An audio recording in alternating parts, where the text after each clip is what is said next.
Welcome to the WhatintheShibal podcast with Soogia and Ed.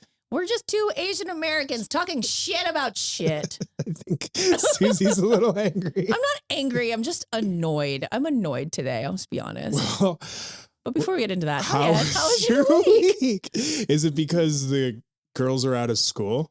I mean, that adds an extra layer of like commotion to my life. Like I have to coordinate where they are because usually it's just school and then see them when they're done. But now it's like I have to coordinate. It's logistics. 90% of parenting is logistics. Where the fuck are the kids? Where am I taking them? Who are they with? Am I getting with all these kids? Are they coming with me?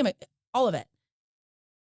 I love being a parent. Yeah. I do. I actually wonder that all the time. I'm like, oh man, I could definitely see myself like maybe once or twice being the parent who like totally forgot to pick up their kid. Yes. Because of like ADHD. I have yet to do that. I haven't done that, but I could easily see how that could happen. Yeah. Honestly, like, and I'm one of those people, I have a village. I have a husband that is very hands-on. There are so many like families that I'm associated with that my kids are friends, like many people. I have so many people to rely on. My sister. Family that literally lives like walking distance. My sister from your lives house. 4 houses away. Yeah. I have all of this and I still feel like I'm like, what the fuck is going on? Like, I don't understand how anyone who doesn't have that kind of support system does it as a parent, and they have all my respect because it's fucking hard. It's so hard. And it doesn't make me like, that's not what's making me annoyed at all. But again, having the kids home for the summer does, and you want to entertain them and you want them to have fun and you want them to like learn things and explore things. But at the same time, it's like, I'm so tired. Yeah, but remember what they always say, you only have like 6 more summers with them or whatever. I'm crying. And like you say 6, but that's before they leave the house. You have like 3 more years before they're like, I don't care, Mom. I'm gonna go hang out with my friends. I don't have 3 years. That's ship's already sailed. No. My older daughter's already like, anyway, I'm going to Vivi's house. See you later. And she's gone for the whole day. Which is fine, but they do like the kid things. They ride their bikes and they, play ding dong ditch, which is really funny. They try to do ding dong ditch, but everybody has Ring cameras now.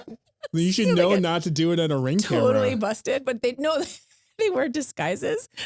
It's like so innocent, but they like put on like their dad's like beanies and like big sunglasses, and they look up at like you can totally tell who it is. And but it's like to their neighbors that right? Of course. It's like the little boys and girls in their classes, like always the boys. They go to the boys' house and they do the ding dong ditch and they run away. But they're like, yeah, we saw you on the Ring camera, and I know that's your dad's beanie because he was wearing it 2 days ago at school or whatever. It's very cute. That's really funny. That's fun. Anyway, how was your week? How are you doing? Actually, that reminds me of like when I was in college freshman year. Mm-hmm. We used to live in the dorms, and I used to just like late night used to just like prank call people's rooms from like the intercom downstairs. In college? Yeah. Because, I was just like a drunk delinquent. Yeah. And I'd be like, what's fun? And then, I used to call people. I used to like call. And then like if a guy picked up, I'd be like, are you the shithead that got caught with my daughter? She's pregnant now. And they'd be like, what? And I would just laugh and walk away. You are a delinquent. That's so mean. That was so funny. That's hilarious. Did you do anything fun this week? Yeah. So earlier this week, I have a friend who's making this like independent slasher film. Fun. Yeah. It's not like crazy overproduced or anything. Is it like campy or is it like actual horror movie or both? I think the concept is a little campy, but I think it's like a somewhat serious because like I feel like if you make a horror movie right, there has to be some camp. Unless you're like a serious psychological thriller, yeah. I understand. Was it? We all know how M. Night Shyamalan's movies happen. They fall flat on their faces. I was gonna say I don't know because I don't watch movies. Well, I did see that one where I See Dead People one. What was that one? Yeah, that's what everyone saw. Sixth Sense. Yeah. And then that's the really movie good. Why he keeps getting more movies, even though none of the other movies do anything. Wait, did he do that other movie that I liked? Which one? Lady in the Water? No. The Happening.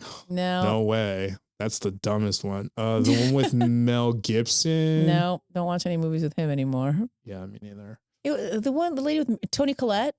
She's like in half of them. Oh, it was the most recent one that I just saw. Mother. No. I think she was just recently in one of his movies. We'll remember, but it's the one where like our producer will look it up and let us know in about T-30. It was the one where she's really scary. What did the attacker look like? He was a person with eyes. It might have been a woman. I don't know. It was the movie where I don't want to I guess I'm doing a terrible job of even explaining it, let alone no one fucking even knows giving it away. Yeah. It's like a family and the daughter dies, but because they're in a car accident, the son, like, she accidentally gets killed in a car accident. She like hits a fucking power pole. And doesn't it? Yeah. Yeah. That sounds familiar. And there's something about Satan. But you could also be explaining Sixth Sense right now. Oh, maybe. No, and she like gets so mad and she's like, your sister is dead. And there's nothing you can do about it. She has this really like intense like monologue. Anyway, why are we talking about this? Oh, M. Night Shyamalan. I did a video on it. My husband made me watch it. I thought it was about like a family drama. You sure it's not Mother? I don't think it's called Mother. Hereditary. Yes, thank you. That was not an M. Night Shyamalan movie? Okay. Hereditary. Yeah. So that's the one where the one kid's head's out the window. Yes, that's what and I it gets said. Like, okay, by the power pole. Yeah, that is what happened. You're right. So it's called Hereditary. So I'm thinking it's about family drama and like family politics. Generational trauma. Right. And like the mom and son dynamic. I did not know what was happening. And then it got so fucking scary. And I was like, I hate you. I was so mad at my husband. I can't believe your husband made you watch that knowing that you hate that. He didn't know either. He had no idea. It's like, I just heard this movie was really great. And I'm watching it, but obviously I had to watch the whole thing. I had to know what happened. You know what? I call bullshit on that because I've never heard anyone describe Hereditary as a great movie outside without also using the words, it was so fucked up. Maybe, I don't know. He's holding to the story that he didn't know how fucked up it was. Smart guy. But I was like, man, what the fuck is... I can't watch scary movies at all. So when you said slasher movie, I was like, fun. That was fake. Because I don't think that's fun because it scares the shit out of me. No. I guess this one is less that and it's more slasher-y. So like so the movie's called Pancake Man. You know, let's just do a little promo. Yeah. It's called Pancake Man. And it all stems from this guy who's just having a shit day. And all he wanted was pancakes. And the diner stopped making the pancakes, even though, you know, like McDonald's, you go in and they're like, sorry, we stopped serving breakfast at 10:30. And you're like, it's 10:20. They're like, yeah, sorry. Yeah. It's basically one of those. And he just goes on this like murderous rampage.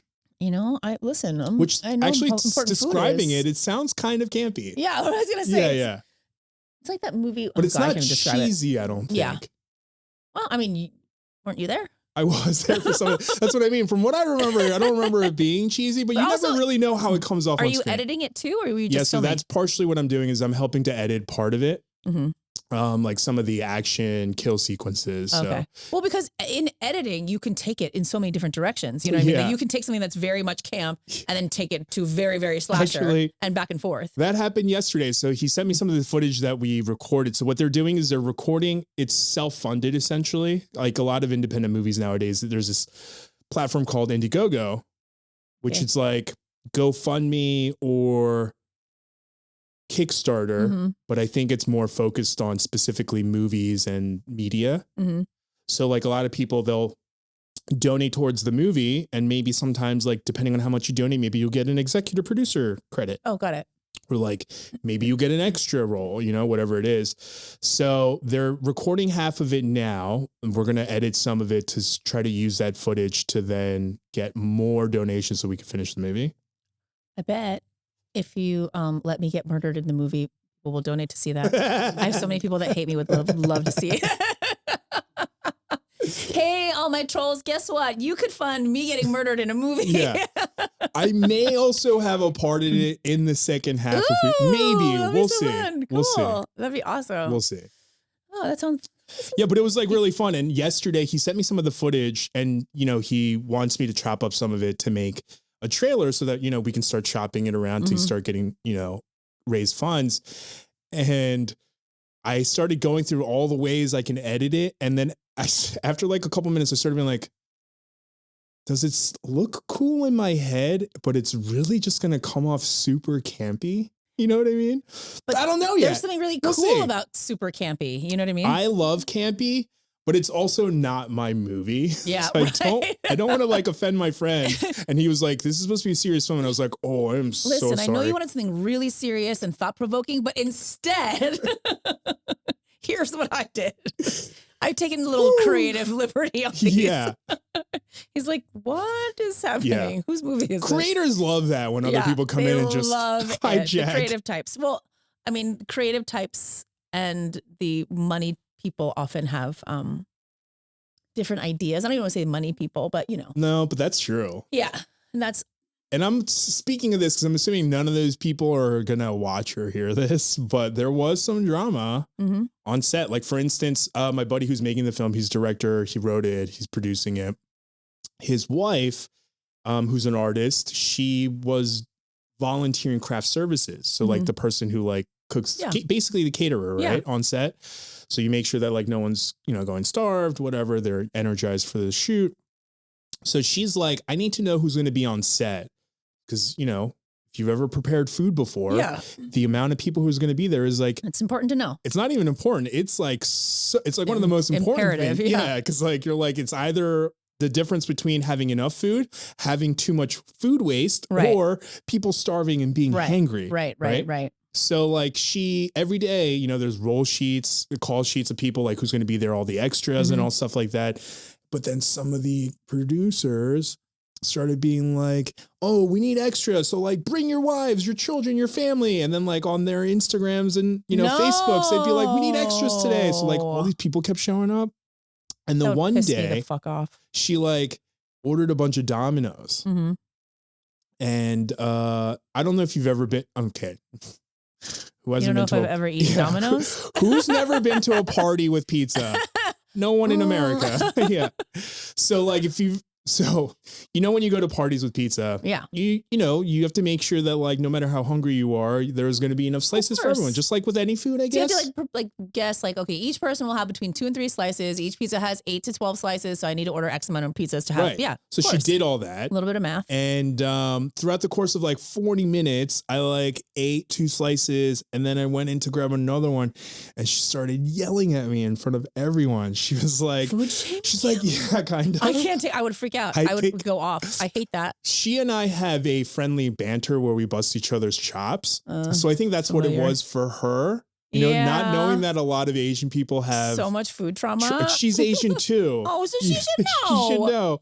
But like, getting called out for eating too much is something that triggers me so bad. And I instantly, I'm like, I'm going to cry now. And I feel so ashamed. But maybe she thought that, you know, because I'm a guy or whatever. I don't know, you know, but either way she did it. And I was just like, hey, I didn't get too offended because I was like, you know, when you're in the spot like that, how you react is judged, you know, like, are you taking it too seriously or you're like, whatever. So I was just like, you know, it's not that big of a deal. So I was just like, hey, I only had 3. I was like, and then I was like, there's like, you know, 20 of us. And she's like, and she's like, no, there's actually more. And like, she started telling me all this stuff. And I was like, oh, sorry, I didn't know. Yeah. I was like, I don't want to rat anyone else out, but I was like, I personally watched someone eat 9 slices. That's insane. Which is more than a whole pizza. What does someone's, what are their bowels look like? Like Jesus Christ. That would literally tear me in half. Maybe they're not lactose. I would die. I would die too. Oh my God. But 9. Yeah. But then that's not the only part. A couple minutes later, she finds a plate full of crusts. No, that's rage inducing. That's so wasteful. Not just anywhere, but like on the pizza boxes. What? So then she started being like, whose is this? And she's like, who even does this? She's like, who doesn't even eat all the crust and then let alone then leaves the trash where the food is? Oh my God. You know what I mean? When I think the trash can was like 2 feet away. That is so disrespectful. And I would went up never. to her. Yeah. And I went up to her and I was like, again, I don't want to rat people out. I was like, but the same person that I watched grab 3 slices each 3 times, totaling 9 slices. I was like, I'm pretty sure it's the same person who didn't. Well, who else would have all those leftover crusts? Right. How else would you be able to eat 9 slices? Because you didn't eat the bread part. That's the most filling. And I get it. Fucker. I don't always love crust either, and I don't always eat them. But those pizzas, I paid for them. Yeah. It's different. Yeah. Right. Exactly. If it's your pizza, that's one thing. If it's somebody else buying the pizza for you, that's something totally different. No, if someone else buys the pizza, either eat most of the crust and throw out like the last one maybe. Or don't take 9 fucking slices. But like Shada, yeah. And I've never eaten 9 slices in front of other people. That's crazy. If I found out one of my kids did that, I'd be so fucking furious. Like that is so poor, like such bad manners. That is mortifying. This person was an extra. So they weren't even like anyone big. Maybe in their head, they were like, hey, I'm not getting paid for this. I'm like, I'm going to get my money's worth in pizza. I'm going to get my money's worth in diarrhea. It's like, I can't. Again, maybe they don't have lactose intolerance, you know, but even that much food of any kind is like going to make you sick. And but I'm a huge proponent of patterns of behavior, right? Yeah. Always. Yeah, annoyingly. Big proponent of that. Yeah. I'm always annoyingly being like, which now I am too because of you. Because it's true. It's true. So we should have known this would happen because as soon as it was time for him to be in the scene, he immediately disappears and he comes, and this is before the pizza incident. He comes back wearing a full Canadian tuxedo. So, you know, denim on denim, but bright teal. Teal. Yeah. So like, imagine it. Teal denim? Mm-hmm. Full deck? Full deck. So imagine you're an extra. You're just supposed to be one of the background people. You're supposed to blend in. You're supposed to blend in. But this person's mentality was, I'm gonna get mine, or I'm gonna get my time on screen or whatever. I'm gonna stand out, you know? So it's that same mentality of person who's like, I'm gonna take my 9 slices of pizza, F everyone else. I'm owed this. Yeah. Yeah. Wow. It's a lack of professionalism, I feel like. Yes. Yeah. Well, yes. And I've also had another experience with unprofessional people this week, which is why I was in a bad mood to begin with. And I'm not going to call anybody out and I'm not going to be too specific about it, but to talk about it, Ed and I, you know, as you do with a podcast, we find sponsors and we have them, you know, sponsor the show and we talk about them and we do. So we set up a whole fucking thing. Ed, like you predominantly did so much work for it. Prepared all of these things. And our producer, Ron, he did a lot. Yeah, Ron too. Shout out to Ron. And we prepared like an entire presentation on like tiers and levels of sponsorship. And like they had different packages. Like, and then. And it went on for like 2.5 months. Fucking months we're talking about this. Okay, I'm sorry. I'm a business person. Like, what the fuck is going on? So then we propose this and they say yes. We even book the date.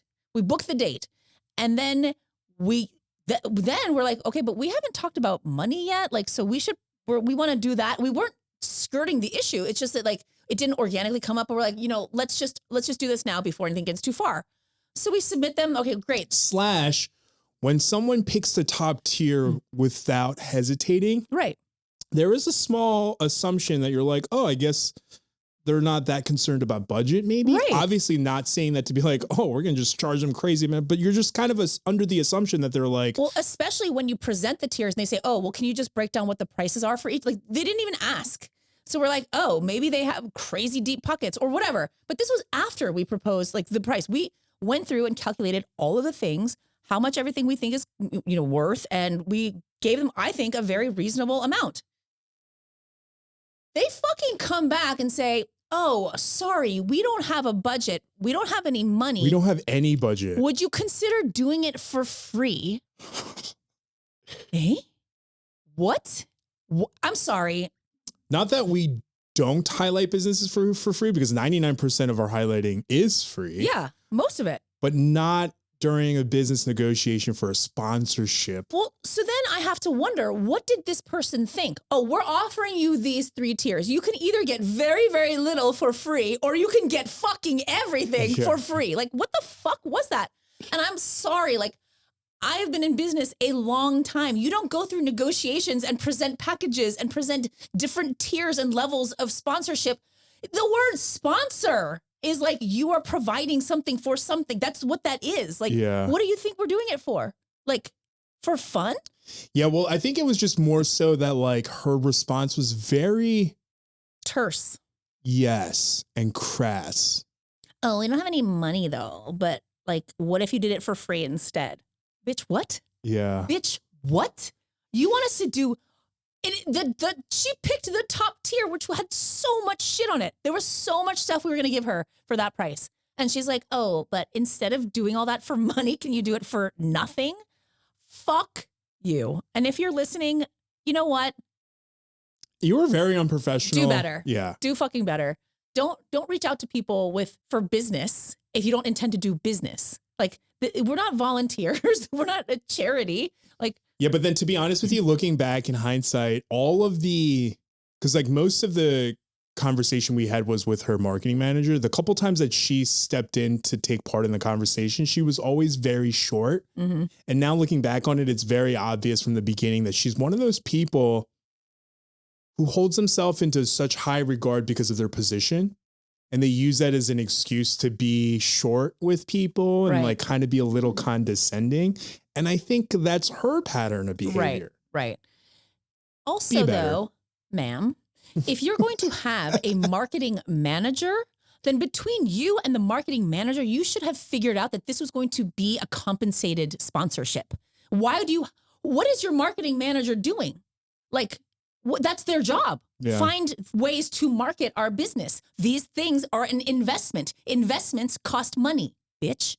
Yeah, it was it was just very weird. But because like, I think the part that Susie's not explaining is that we spent, even Susie and I, a lot of time coming up with like content ideas. Absolutely. And like coming up with so much time, sponsorship and partnership ideas and how we could be able to sell some of their products. Scouring their website, going item by item, saying we could talk about this one. Ooh, this looks like a great one. We could do this one for Father's Day. What if we came up with so many ideas and they wanted it for nothing. Like that makes me so aggravated. Like doing what we do. And I know that people think like content creators, like it's like not a job. It is a job. Yeah, it's a lot of work. It is a lot of work. Like making one video that's worth the shit takes hours. I mean, even just to get sponsorship alone, you have a sales job where you just have to market yourself and call and reach out to people all the time. And it's just like any sales position. You get your door shut in your face all the time. And which means that you have to do it constantly. Right. You know, and all this shit in here, you can only see there's so much shit over there, lights and cameras and microphones. And this isn't for free. Yeah. This isn't free. And I think more so than that, I think it was just like mostly what makes us perturbed was just like her unprofessionalism. The dismissiveness of it. Yeah, the dismissive. So that's what it is. Infuriating. That's what I mean. It's a pattern of behavior. She has this like superiority complex because she's like a CEO of a company. Bitch, I'm a fucking CEO too. I just LLC'd a business. I'm actually one as well. Yeah. So what the fuck are you talking about? Yeah, like multiple. So it's just like so many. Yeah. I'm an officer in 3 different companies. Yeah. It's just crazy. Treat people like people. You know, and you know, the concept of professionalism, like I think is so expansive because I think there's so many different ways to be professional. But I don't think professionalism, and again, you know, corporate settings, retail settings, you know, school settings, all those things. There are definitely different ways of being professional. But I think the number one thing, if you want to be considered professional, is communication. Yeah. And style of communication. And I'm not saying that you have to talk to people in a certain way, because I know that those concepts and ideas are usually steeped in like whiteness, right? Like how people conduct themselves in business and especially corporate situations and be considered professional. It's all kind of associated with ideals of whiteness and how, you know, those things. It's very Eurocentric for sure. But what I'm saying is like, at the very least, the people that you are working with and talking to, you should have an open channel of communication. And if there's a miscommunication or there's a misstep or there's something that is on like the pretense or like concept is outside of what you thought it was, you have to communicate that. You can't just be like, oh, well, I didn't know. So like, I don't want it anymore. It's like, we told you, we've communicated this. We were very thorough, so thorough. Like you guys didn't skip a fucking thing. Every T was crossed, every I was dotted. And then for this to be like, well, I didn't know that it was a money thing. Yeah, I just like feel bad for employees because there's no way the culture at that company is great. I don't know, but when I go in, I'm going to find out. Susie wants to call her or go see her. I'm just going to walk right in. Hi. I was so confused. I had to come in person because this was really fucking crazy. And if this ever happens again, I want to make sure that it's not on account of us, because I wasn't. It wasn't. But I think she needs to know, like, if you are going to work with content creators to create content, they're not going to do it for nothing. They shouldn't have to do it for nothing. No. Do you not pay your marketing manager? Right. Exactly. Do you not pay the people in the building that are actually making the products that you sell? I know you are. Maybe not. Do you pay yourself? I bet you fucking do. I understand that there are different styles of communication and that are cultural, you know, like there are definitely like, for instance, like my dad, very old school Korean guy. We worked in our family. We work in our family business to this day. But there were so many times where I was like, hey, Dad, I don't think you should answer the phone anymore. And he's like, why? I'm like, because you're so mean to the customers. He's like, I'm not mean. I'm so nice. I'm like, no, you pick up the phone. You say, hello, my family business. And they'll say something. You'll say, yeah, what do you want? But you can't say that. You can't say, what do you want? He's like, but that's what I want to know. I'm like, I know that. I know that's what you want to know, but you can't ask it that way. Hey, what can I do for you today? Right. Like, how can I help you? Yeah. How can I make you have a wonderful day? Or like whatever it is. Now, why are you calling? but now that I look back, I'm like, you know, this concept again of professionalism, whose ideals of professionalism? To him, he's getting straight to the point. To him, he's like, well, yeah, you called me. You need something from me. I want to know what it is. Cut to the fucking chase. What do you want? You know? And to him, it's not this like sense of like, I have to like sugarcoat it and make it all like sparkly or whatever. He's just like, I don't understand why that. I'm like, because we don't. But this one is not a cultural thing, technically, not with your dad, because I've been to Korea and they literally they still wear white gloves and give you white glove service. So like, it's not a cultural thing. It's just like a personality thing. Maybe. Yeah. But again, though, it's the ideal. But but I've walked into many Asian, particularly Korean businesses. Like the women are not necessarily friendly. Like at the Korean grocery store, like when you check out, they're just like, you know, I want a bag. I'm like, well, if you have one. They're nicer to you if you speak Korean. I guess. But that's the thing, though, is the expectation shouldn't be one or the other. You don't know what you're going to get. What do they know about me? They don't know the first thing about me. Just because I look Korean, they don't know if I speak Korean or not. Yeah, I think that sometimes too. But sometimes when they do speak Korean to me, I'm like, oh, even through the tattoos, you still see me as a Korean. Thank you. Yeah, but to me, I'm like, well, so if I don't speak to you in Korean, then I'm not Korean enough for you. But if I do speak Korean and I speak Korean with an American accent, you're just going to make fun of me anyway. So I can't fucking win. So I'm just going to speak English. I don't think they do that anymore. Are you joking? Really? I don't know. Maybe I'm so traumatized that I don't want to find out. But I usually talk to like the checkout guy, who's usually like a Mexican dude. I'm like, hey, thanks for the bags. You go to the Galleria, don't you? Yeah, of course. Yeah. They're great though. They are great. Some of the ajumas there are nice, but some of them, yes, they're a little, maybe that's just different because I could be like their son or something. I'm not sure. I don't know. Maybe their bitchy sister. I don't know. maybe there's just like a slight difference because they like see this like, I don't know. Is it appropriate to call myself a young man anymore? I don't know. They see this young bachelor. Like I'm not wearing a ring on my finger. And I always have like all these Korean ingredients where it's like, you know, if you're Korean, it's very obvious what you're making. You're like, oh, you're making kimchi jjigae. You're making like doenjang jjigae. You're making kimchi. There's like 17 cabbages here, you know?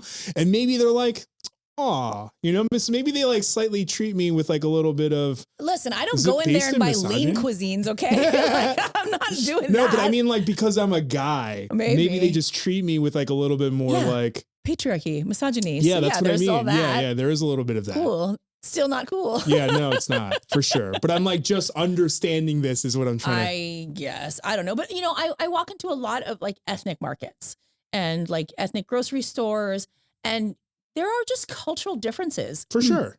I walked into this Ukrainian store maybe a year ago, and the women there were not nice to me at all, but I didn't expect it. I don't know really anything about Ukrainian culture. So I was like, well, maybe that's just how they are. The man was incredibly nice to me, turned out incredibly flirtatious, which was fine. Yeah. But I was like, I'm not going to be mad at them. Maybe that's why they weren't nice to you, because they knew that one of their husbands was going to be flirtatious. But that's not my fault. Yeah. I just went in there to check things out because I'd never been in a Ukrainian market before. And I found some really cool stuff. We should stop by. Anyway, but you know, I always know that there's different ways of people to conduct themselves in situations like that.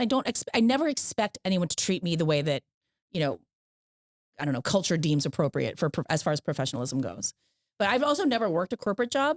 I've always worked for myself or my family. Yeah. So I don't really even understand. Like I've been in places that are obviously have corporate people in them, but I've never worked in them.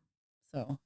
Yeah, I don't really know how I feel about some of that. Maybe I need to unlearn some Eurocentric standards. Maybe. But I do expect some level of friendliness because I feel like that's a universal customer service. You should be somewhat friendly. Sure. You know what I mean? Like, I think.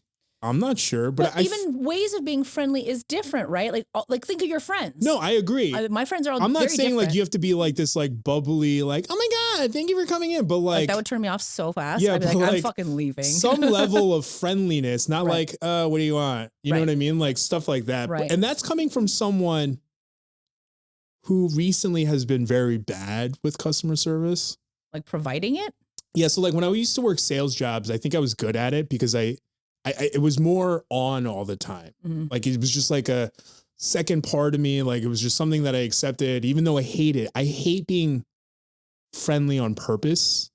Like forcing myself to be friendly if I'm not feeling friendly because it just comes off fake to me.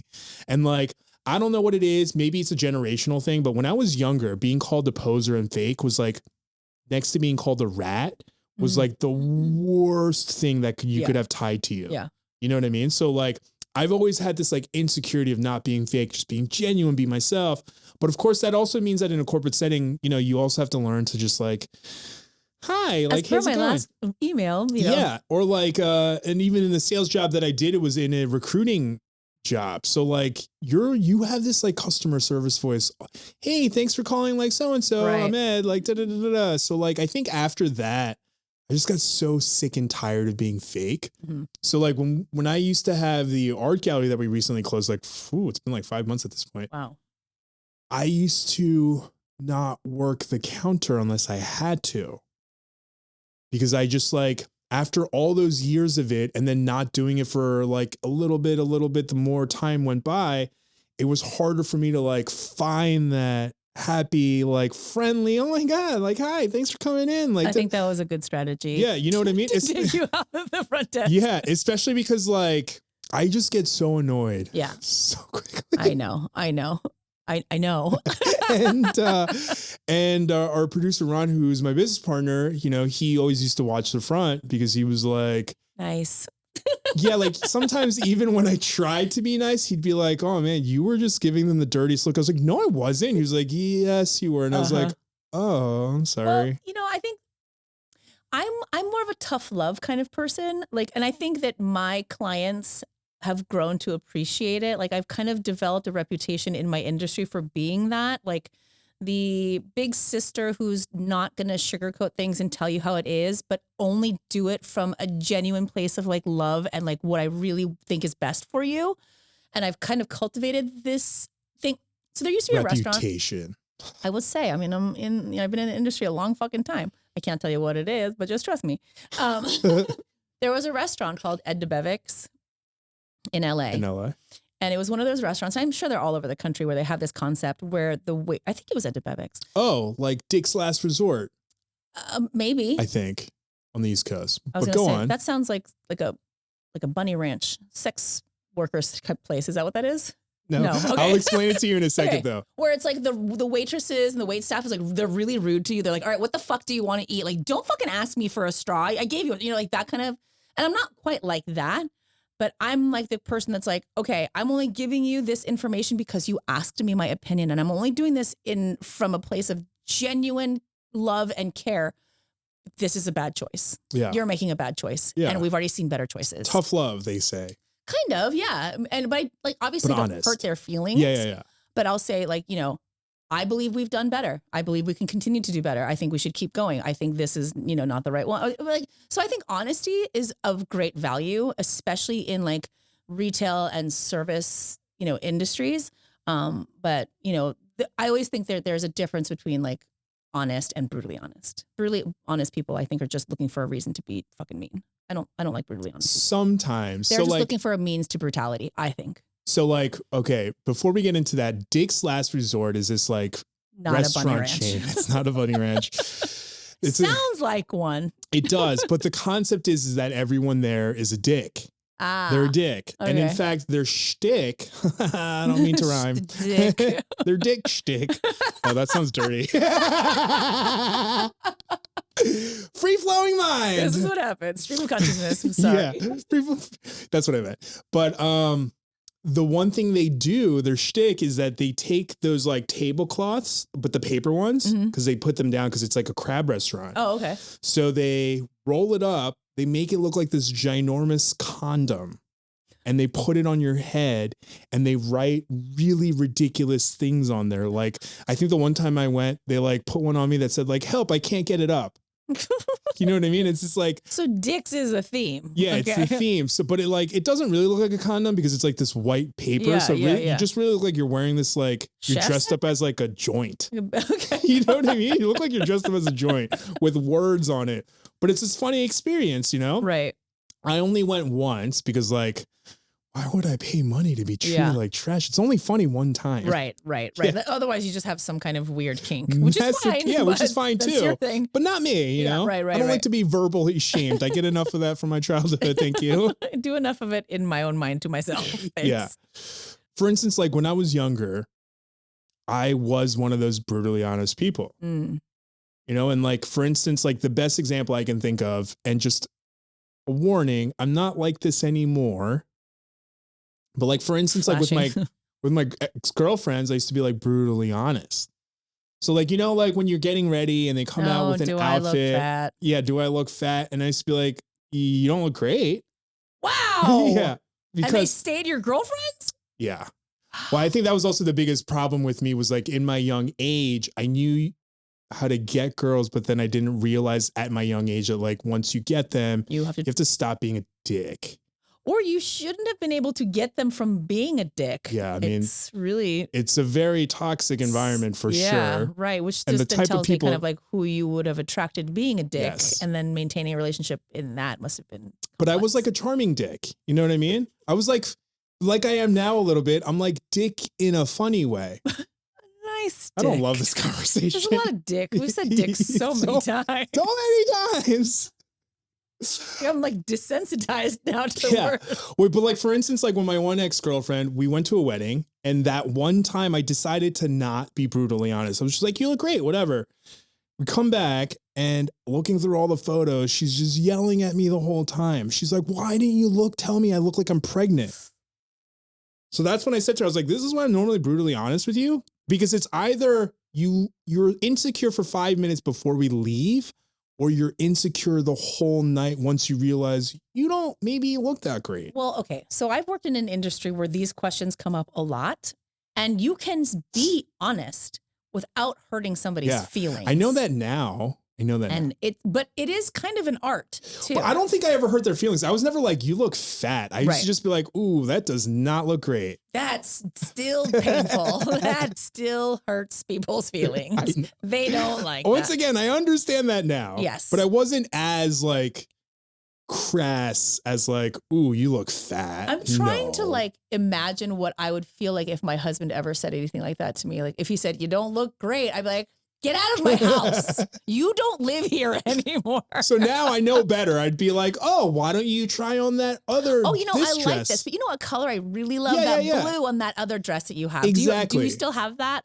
There's a fine line between navigating and helping people. And there's a difference between being like, oh, ooh. Do you think you want to wear that in out? Saying those things to them, you were projecting some bit of like animosity towards them? Or no, I don't think it was animosity. I think it was just like insecurity for me because I was always self-conscious. Mm-hmm. So I was trying to negate that for them. It came from a good place. It's just the execution of it was horrible. What do you mean by that? Like, do you mean like you'd feel you were insecure when they not what they look like. I grew up with so much insecurity on like being judged on what I wore, what my look was, like looking fat. So I think I just was so hyper aware. I was trying to save them from any internalized humiliation they might feel. I don't know if that's the best way to put it. No, but I get it. You know what I mean? I was trying to spare them whatever like trauma I went through. It's just like, but there wasn't enough self-awareness in my early 20s to be like, oh, but you're causing different trauma. You know what? Now that you're saying this, as you're saying this out loud, I remember I would only get. Oh, great. I'm about to be compared to a shit boyfriend. No, not at all. You're like, oh, God. Compared to my shit ex-husband. No, I'm just kidding. I'm just kidding. There's no compare. I'm not talking about you. This is separate. So this isn't about you, Ed. I remember my ex-husband, whenever his hair would get too long, it would make me like angry when he like wouldn't get a haircut because he would look really messy. But I had to explore, like, why does that make me so irritated? It irritate me so much. I'm like, go get your fucking haircut. You look like an idiot. You look terrible.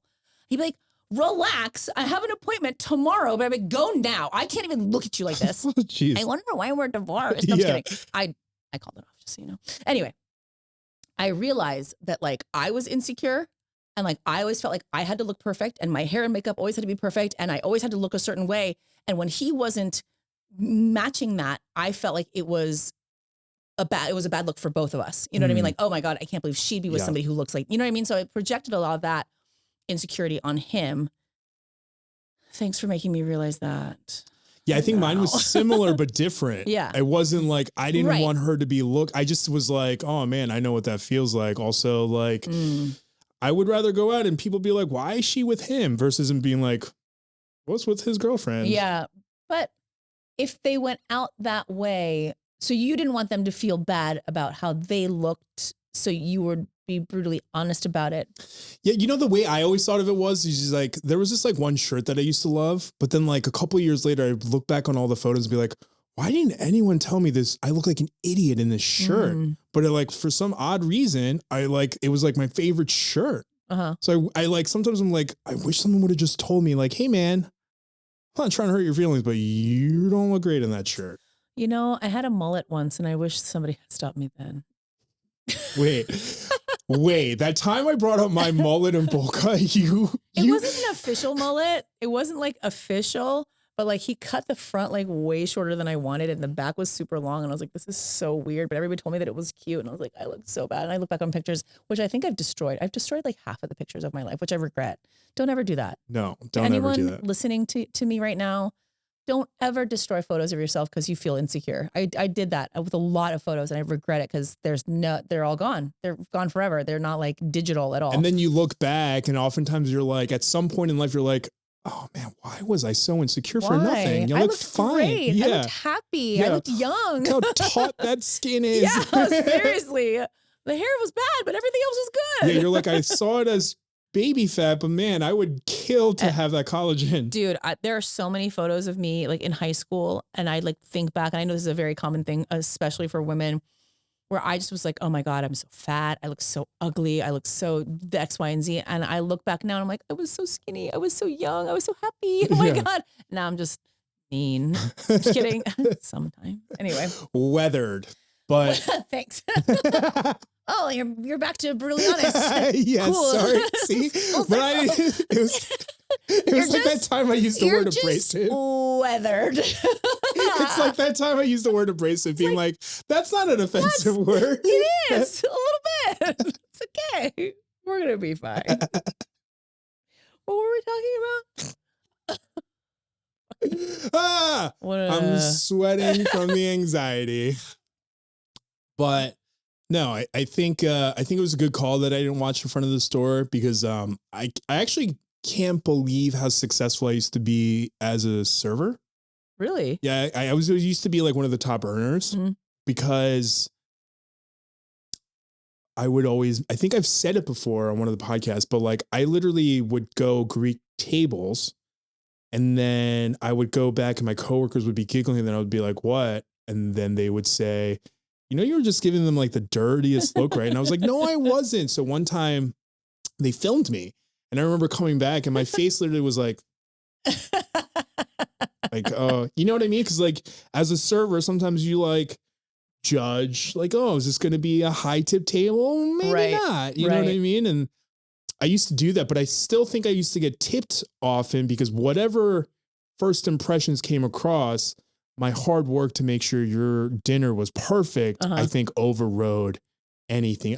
People must have just been like, oh, that's just his face. Yeah. Yeah.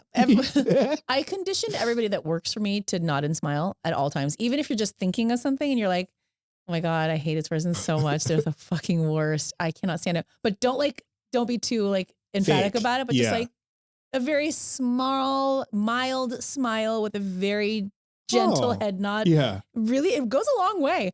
Even if you're not thinking about anything, you're just like an empty vessel. And you're like, it's fine. It puts them at ease. They like it. It's, it works. Yeah. But I remember like even at my one job at Outback, I worked at the 5th busiest. Bloomin' Onion Outback? Yeah.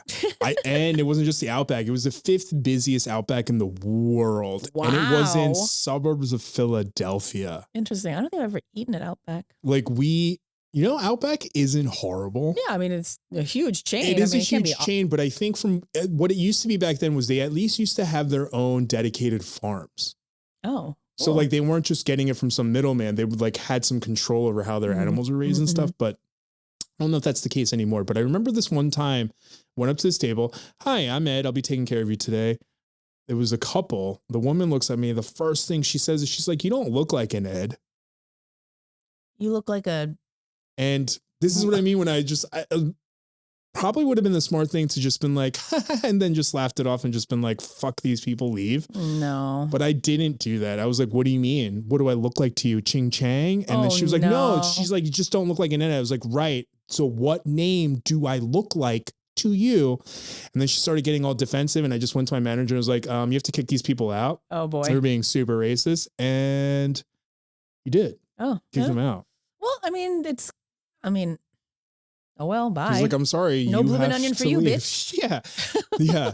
But like, who knows what would have happened in the day of Yelp? You know what I mean? Well, that's another thing that I have to contend with. But there have definitely been times where I've been met with racism at work. Fortunately, I own my own business and I own it with my family. But unfortunately, my parents are very much the like, just ignore it. And I'm not. So I've had conflicts with my dad, especially. I'm like, Dad, he was being fucking racist and I kicked him the fuck out. He's like, but sometimes I'm like, no, never times is that okay? And my dad would just be like, but no matter what, in this scenario, you'll always lose because you lost the customer and now you're angry. And I'm like, you're like, even if you had his money, you'd maybe be happy. I'm like, I wouldn't be happy with his money. Like, and so we'd always have conflicts like that. Like, although I do see his point, there is like a slight thing to be like, all right, I still have your fucking money. I kind of won because I got your money. Exactly. Yeah. So there is that, but I've had like men like want to like physically fight me. Oh, because I'm like not giving them what they want. And I think maybe that has a lot to do with me being a woman and me being an Asian woman in particular. They're like, they like get in my face and I'm like, what exactly are you doing? First of all, I'd kick your fucking ass. Okay. There's so much rage in this body. I would literally throw you over the balcony. You have no idea what you're dealing with, what you're tapping into right now. But also like, what are you doing? Like, are you literally trying to physically assault me? A woman? Like, because I'm not giving you what you want. That's insane to me. And then, I've had instances where, like the Karen types will be like, well, I want this and you have to give me this because I demand it. And I'll be like, yeah, no, I'm not going to give that to you. You can't have that. And I feel like it's one thing to like not get what you want, but if you don't get what you want and your immediate like knee-jerk reaction is to be like, well, why don't you go back to your own country? It's like, I've gotten that so many times at work. I've had people say to me, they'll call on the phone. I'm like, hello, my business. How can I help you? And then I'll talk to them for like 10 minutes and then they'll come in. They're like, oh, you're Asian? That's so weird. I didn't think you'd be Asian. I'm like, weird? I don't know what Dad, you gotta go. Dad, you're very distracting. Hi. Yes, we're literally filming right now. You guys have to go in the office. No, actually, we're kind of talking about you, but no. He's like, what? And I'm like, here. We might leave that in. I don't know. My dad's here. But I think there's so many, so in those instances, it's like, where's that line? Like, where does professionalism begin and end in situations like that? Like, am I supposed to be held to a higher standard of professionalism when I'm met with such like aggression? And, no, I don't think so. Customers are held to some level of professionalism too. I don't know though, because I think so. When you say things like, then they go to Yelp and they say, oh, she was so unprofessional. And then you try to rebut that by saying, yeah, but actually you were X, Y, and Z. Then it sounds like you're being argumentative and it's so hard to win that. So there is some truth to what my father says. When I read those Yelp ones where the owner's like, yeah, no, it seems like you're leaving out a bunch of things where Very you came important in details. and say things like, oh, I can't believe, weird, you're Asian? Your English was so great. Right. Like, that's odd that you left that out of your review. Right. And every once in a while, I'll be like, I don't know who I'm siding with. But like 99% of the time, I believe the owner, unless they come off defensive in all of their things. Right. Unless there's like some reoccurring theme and they just have some defensiveness, you know? Right. But like, I feel like you can tell. Yes and no. Sometimes. Because when you're defending yourself on a platform like Yelp, it's really difficult to just present your side in a very factual manner without sounding like you're being defensive. And as the business owner, the onus is always on you to be the professional. But it's like, but that's what I'm saying is like, but at what point do I get to take the gloves off and be like, no, you can't come into my business. You can't talk to me like that. I had a client who I was asking what they wanted, how I could help them. And they were not giving me any details about what they wanted. They wanted me to just like literally read their minds. And they got so aggravated and they're like, I'm leaving. I feel like you're attacking me right now. Like, I was like, what are you talking about? She's like, I feel like you're punishing me for not knowing what I want. I'm like, I'm not punishing you. I'm just asking you because I can't assume I know what you want. And I want to give you all the things that you desire, but I can't do that without information. Right. And she's like, you're doing it again. I'm like, explaining myself to you. I don't understand. And I couldn't tell if she was just like having a episode of some kind or something, but she was so angry and she started to cry. And I was like, I don't know what to do. Yeah, it sounds like displaced emotion. Maybe, but that was not reflected in the review. Well, that's when the review was, I was screaming at her. I was insulting her. I was, what did she say? I made her feel like I was punishing her. Like she was a child and I was punishing her. And I was like, but how do I, like, so how do you respond to that? You say, we have security footage that says otherwise. Of course. And the person she was with was filming me the whole time. And you'll notice the video didn't go up with it because you say stuff like that too.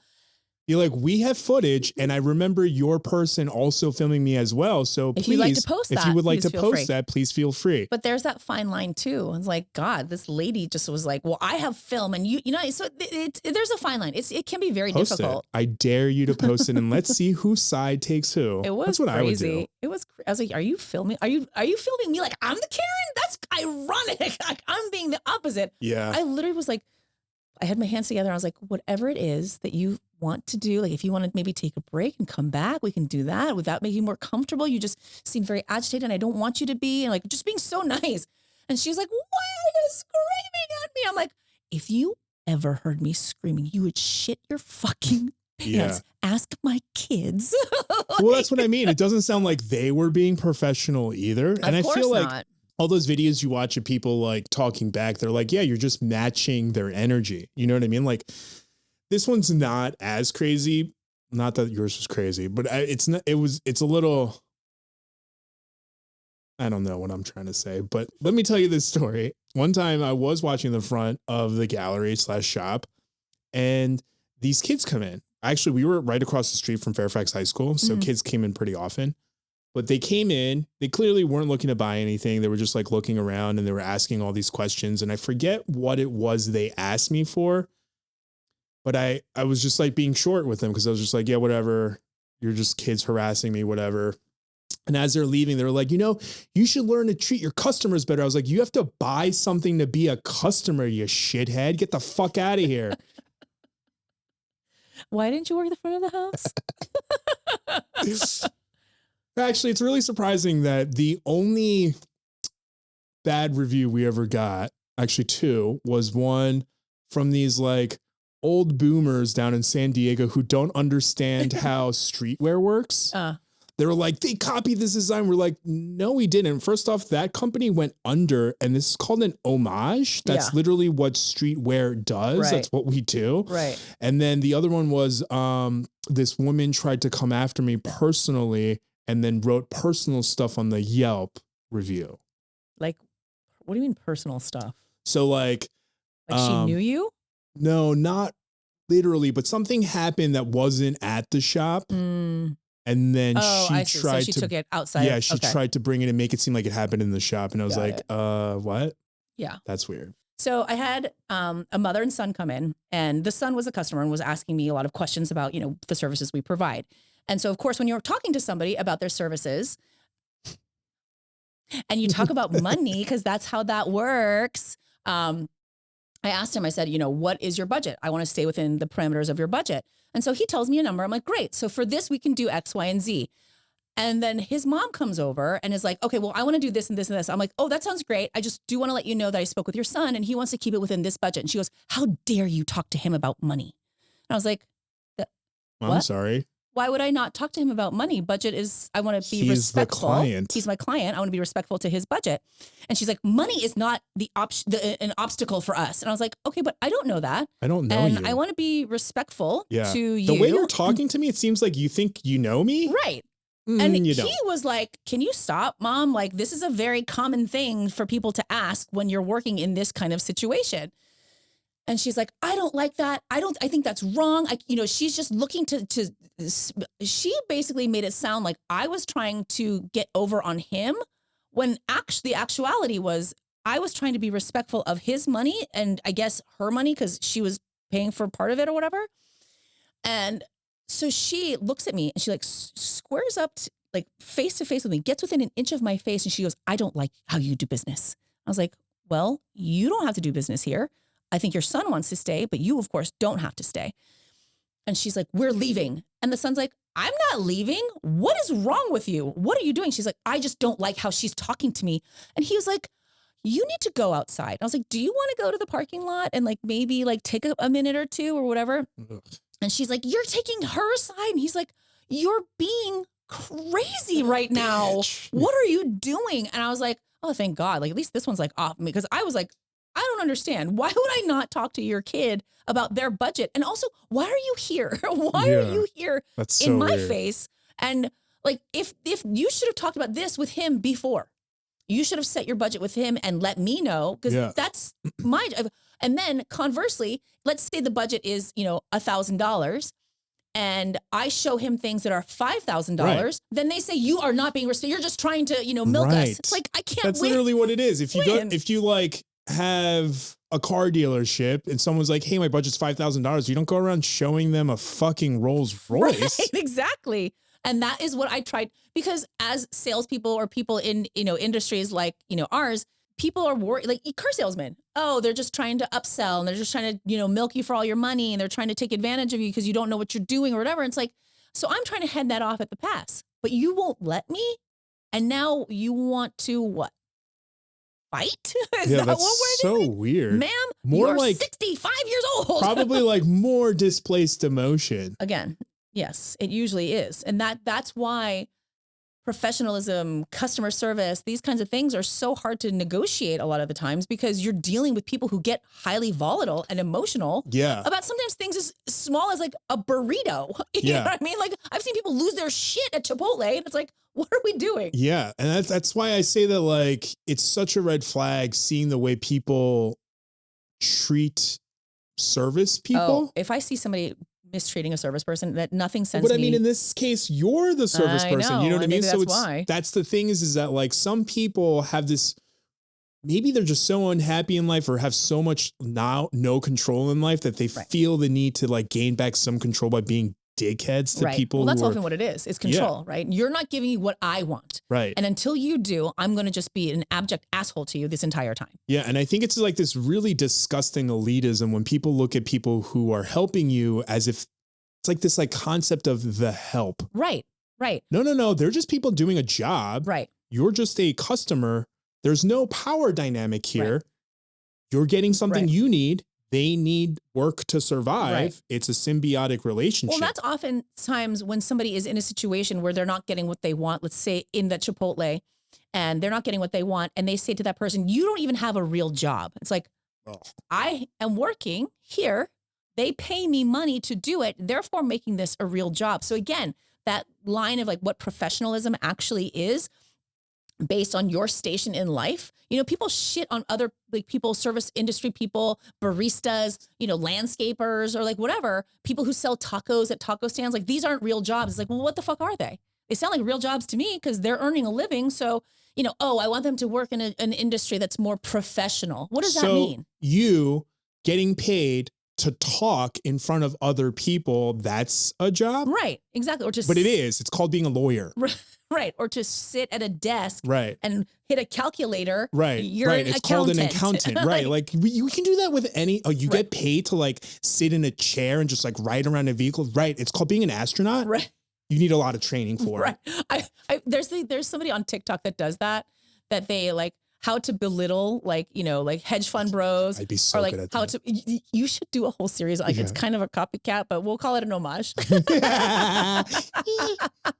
Where they'll be like, oh, so you just like take money that is like from like your parents or like other people and then just give it to other people to do actual work. Like, is that what venture capitalists do? Because it really sounds like a Ponzi scheme. Right. Or like, so that's like your actual like job. You just like give people money and like you call that a job. That's crazy. Yeah, but it's not even your money that you earned. It's someone else's money.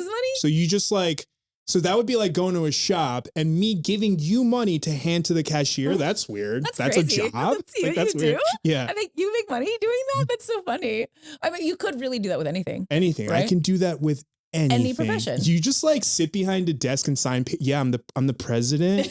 I'm the president of the country. Right. Yeah.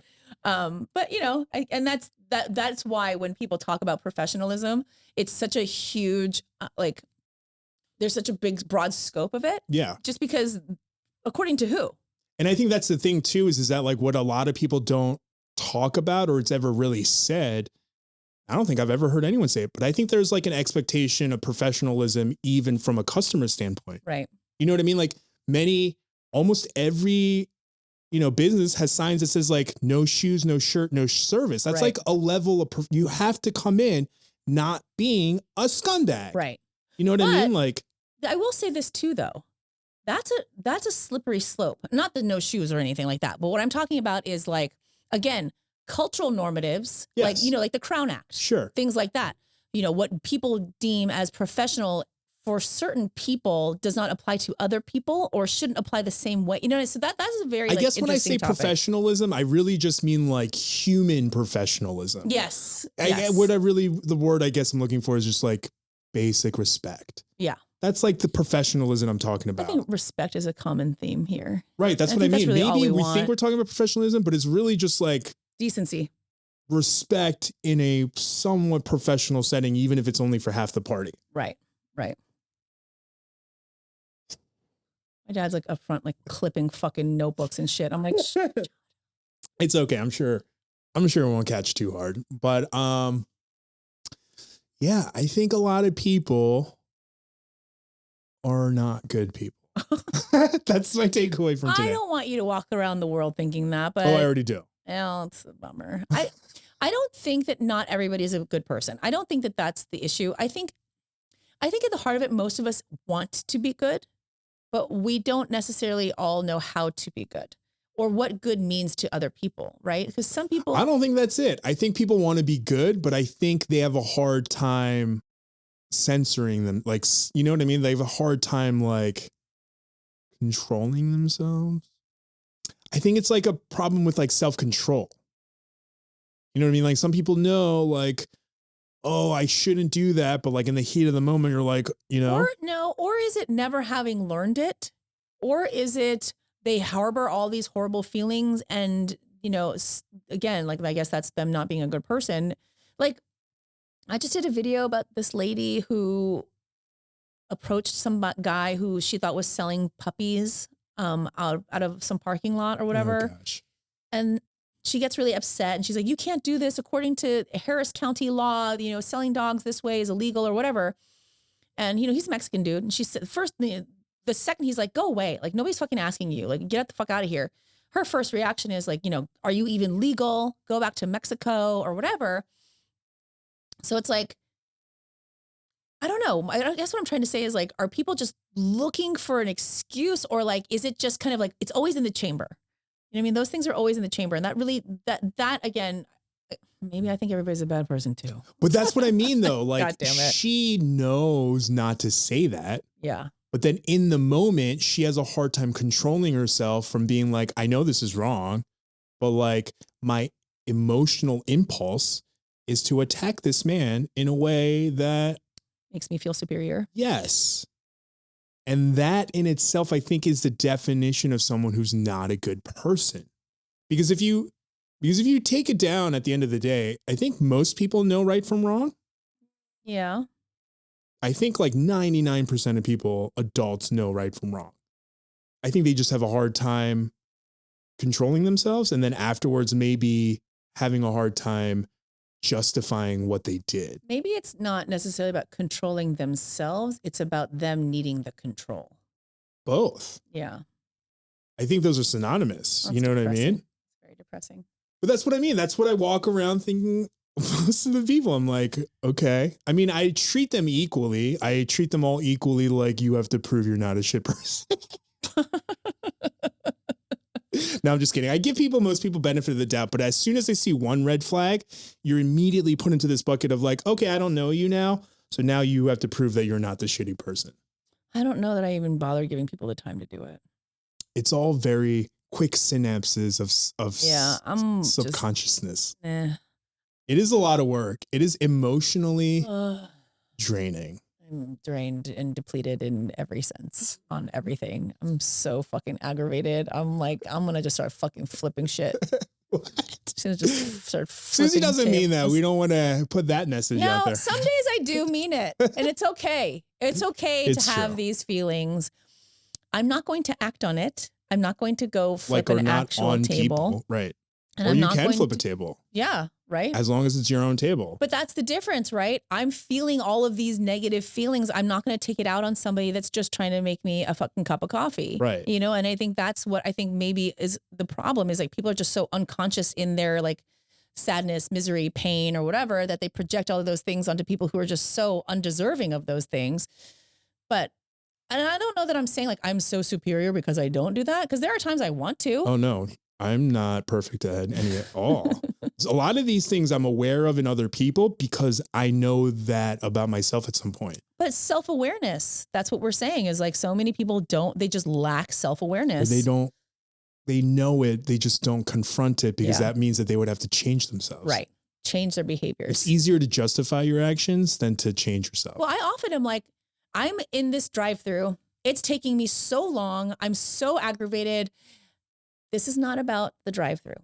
This isn't about me having to wait an extra 10 minutes. This is not about that. This is about these things that have happened in my life in the last couple of weeks. That's like expert level self-awareness. You really got to get in there though, right? Like get into the depths of like, fuck, you have taken a very long time making my Starbucks order, but I don't want to take all the shit that has nothing to do with my Starbucks order and just unload it on you, even though I want to take it out on somebody, but you know what? I'm going to control myself and not let that be. It's that concept we talked about before, maybe in another episode, or maybe it was personal. I forget at this point. They just like mush together. But I think it a lot of times has to do with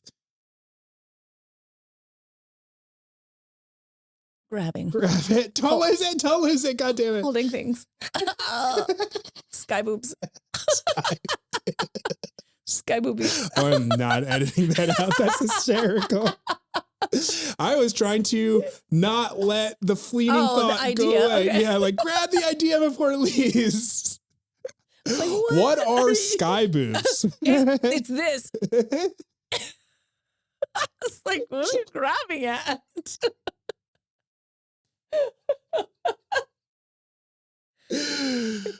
But now, do you remember what you were talking about? No, because now all I can think about is sky boobs. Sky boobs and dicks. That's our episode, folks. I don't even remember what you're talking about anymore. We were talking about self-awareness, which is ironically how it ended up on sky boobs and dicks. Sounds like our brains are exhausted. Which means that we should wind it down. Oh, man. I don't even remember where we're going with this, but I swear when I go to edit it, I'm going to be like, we didn't finish this thought. Make a video on it. I'm bringing you back to TikTok slowly. I noticed that this week. I was like, Susie just tagged me in 2 videos this week. I was like, she's really trying to rope me back. I didn't. 1 video. And maybe the other video was last week. I forget. I tagged you? You tagged me in at least one thing and maybe commented on something. I forget whichever one it was. I commented on your video about you talking to the mannequins. Yeah. But I meant before that. Oh, really? Yeah. I don't remember. Nor is it important. Maybe it's so subliminal. I don't even know I'm doing yeah. it. You're like, get back on your. Okay, I didn't even know you were getting your notifications because I thought you were just like off the app anyway. I was, and that's the weird thing is that like all my notifications on TikTok are off, but every once in a while with mutuals, it'll still send a notification, and I'm like. I was like, is this illegal? I was like, I said no. No. Leave me alone. Yeah, leave me alone. But I was like, what did Susie post about me? Well, see, maybe it does know you want to know. Yeah. Anyway. FOMO. Well,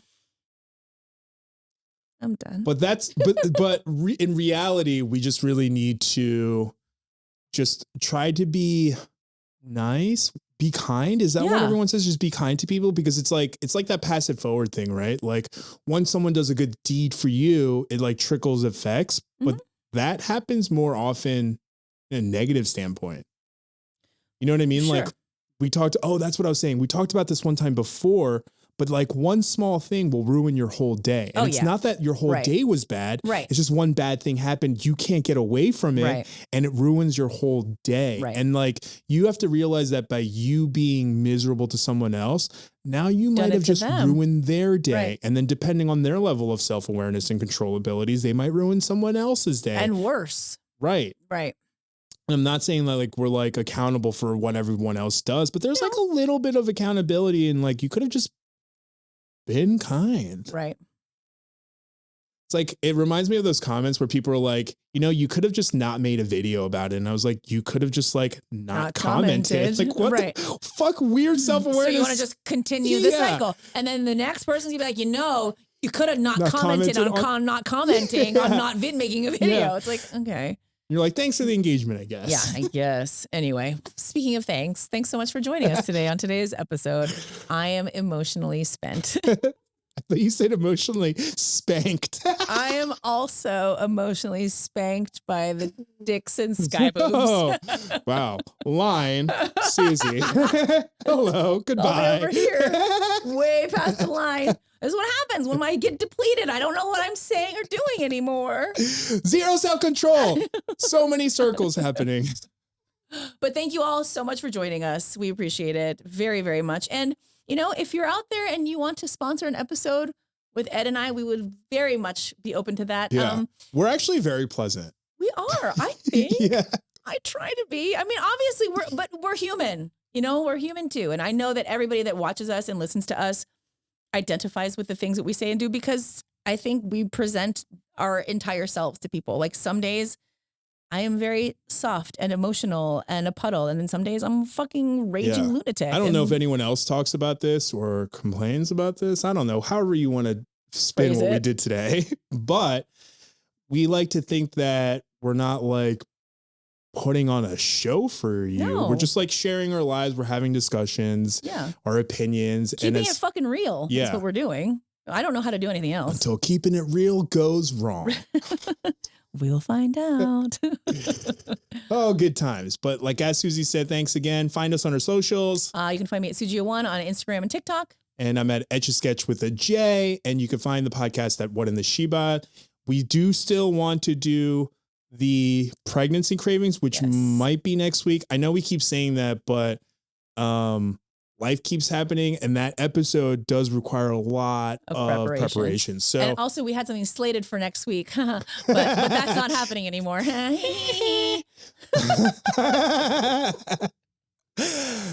That wasn't.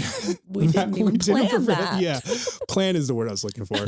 But please do write in pregnancy cravings, WhatintheShibal@gmail.com. Otherwise, if you are watching us on YouTube, make sure you like, subscribe, and ring that icon. Ding. She mad. I'm just irritated. Ding, bitch. You've been dinged. But I love you guys. I really do. Yeah. We love you. I'm not mad at you. Yeah. I'm just displacing my frustration. No. We're venting to our friends to a very loving, accepting audience of people who know that life can sometimes be fucking annoying. We really do appreciate your support. We have some fun things coming soon, including the pregnancy cravings and the faces that will come with that. Yeah. Can't wait. Well, that's going to be fun. Also, I'm going to make Susie eat peanut butter and pickles.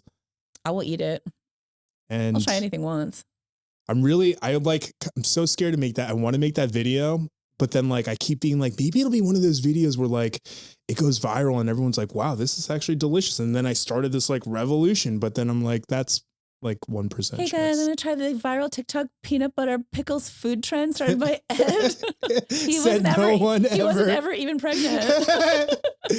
Oh, on that note, thanks for joining in and catch us on the next one. Okay, bye. I hit the microphone so hard. I looked at both cameras. Okay,